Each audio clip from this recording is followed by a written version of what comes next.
यह एक लोकतांत्रिक देश है और इस लोकतांत्रिक देश का संविधान दुनिया का सबसे बड़ा लिखित संविधान है। लेकिन इस लिखित संविधान के होने का क्या फायदा, जब इस देश के संविधान के रक्षक ही समाज को भड़काने का कार्य करें, समाज में किसी एक वर्ग के खिलाफ हर बार कहीं ना कहीं किसी रूप से टारगेट करें। मैं बात कर रहा हूं इस न्यूज के बारे में। यह न्यूज है सीजेआई न्यायाधीश जो कि सुप्रीम कोर्ट के सर्वोच्च पद पर बैठे हुए हैं, और ये इनका ही नहीं है, इस देश में बैठे हुए हर एक व्यक्ति जो संविधान के रक्षक होने चाहिए वो संविधान के भक्षक बन गए हैं।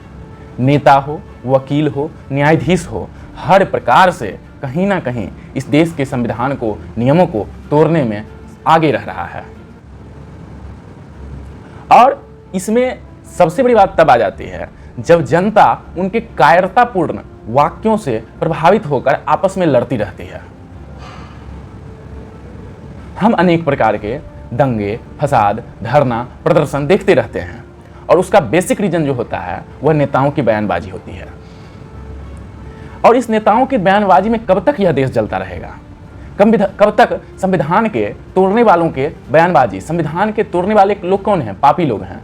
और उन पापियों के बयानबाजी पर हम सामान्य जनता, आम आदमी आपस में क्यों लड़ते रहे?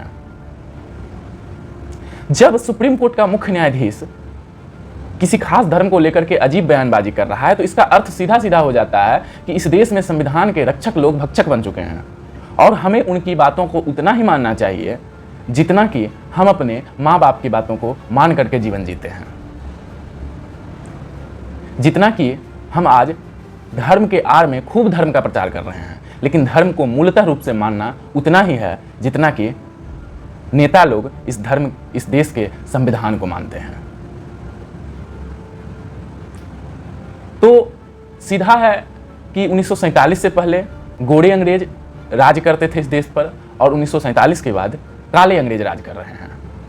और उन काले अंग्रेजों के चक्कर में हम इतना लड़े हैं कि कुछ कहने का नहीं, लेकिन फिर भी इस देश का बेड़ा गर्क उन्हीं ने किया है। बहुत बहुत धन्यवाद।